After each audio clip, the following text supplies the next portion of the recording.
Hello everybody, and yesterday we went ahead and reviewed the shitstorm sequels to Star Wars, or more or less prequels, The Phantom Menace and Attack of the Clones.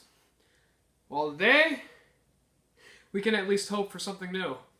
See what I did there? Anyways, bad puns aside, we have two movies that are actually worth talking about, and for good reasons. Revenge of the Sith and A New Hope. It makes me really happy to go ahead and talk about two of my favorite Star Wars movies, both in one day, so let's get into it. Without further ado, let's go ahead and talk about the last of the prequel trilogy, Revenge of the Sith. Released on May 19th of 2005 and directed by George Lucas, Star Wars Episode 3 Revenge of the Sith is the best out of the prequel trilogy, and with good reason. It follows Obi-Wan Kenobi and Anakin Skywalker, who saved Chancellor Palpatine from Count Dooku and General Grievous. But after this, the Jedi Council begin to lose trust with Chancellor Palpatine and hire Anakin Skywalker to spy on him, to which Anakin Skywalker begins to form a bond with the Chancellor, and in the process loses trust with the Jedi Council, to which Anakin turns to the dark side. So with The Phantom Menace and Attack of the Clones, I believe that those movies are pretty pointless when it comes down to the Star Wars lore and, well, basically the entire saga. Now, when it comes down to Episode 3, not only do I think it actually has a point in existing, and actually it's meaningful that this movie exists, I also think it's the only one that George Lucas actually wanted to make. What I mean by that is everything feels so much more passionate, if you know what I mean, and everything's up to 10. Like Ewan McGregor as Obi-Wan Kenobi is great, and even Anakin Skywalker, played by Hayden Christensen, is good. Sure, some of the dialogue isn't that good, but the look is fantastic. General Grievous became one of the most popular characters in the Star Wars canon, and it personally was my favorite character for a while. Chancellor Palpatine is better, played by Ian McDiarmid.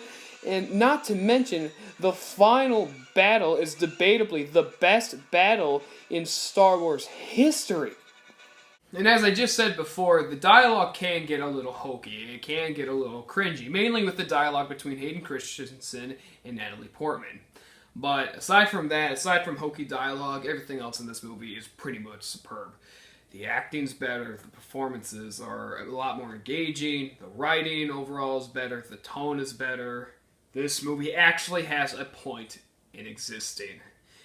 And because of the fact that this movie is so important to the Star Wars saga, I'm going to give Star Wars Episode 3, Revenge of the Sith, a 9 out of 10. And with the end of Revenge of the Sith came, well, basically the birth of two new people. In other words, a new hope.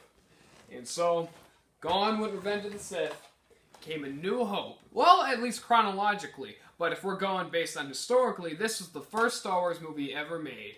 Star Wars Episode 4, New Hope. Directed by George Lucas and released on May 25th of 1977, Star Wars Episode 4, A New Hope is about the Imperial forces under the orders of cruel Darth Vader hold Princess Leia hostage in their efforts to quell the rebellion against the Galactic Empire. Luke Skywalker and Han Solo, captain of the Millennium Falcon, work together with the companionable droid duo R2-D2 and C-3PO to rescue the beautiful princess, help the Rebel Alliance, and restore freedom and justice to the galaxy. Now, with the movie as famous and as groundbreaking as Star Wars was when it came out, there's nothing for me to say that hasn't already been said. This is a culturally impactful movie with groundbreaking effects, insane imagination, a great story, great performances all around, save for Mark Hamill with his whiny voice at times, with images that will last eons and hundreds of years.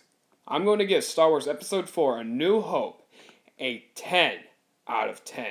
Well, there you go. Shortest freaking review ever. I'm not kidding.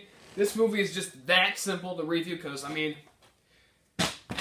I got nothing else to say. I got nothing new to bring to you. Aside from the fact that maybe development when going into this movie was hell, kind of, but that's pretty much how it is with a lot of movies.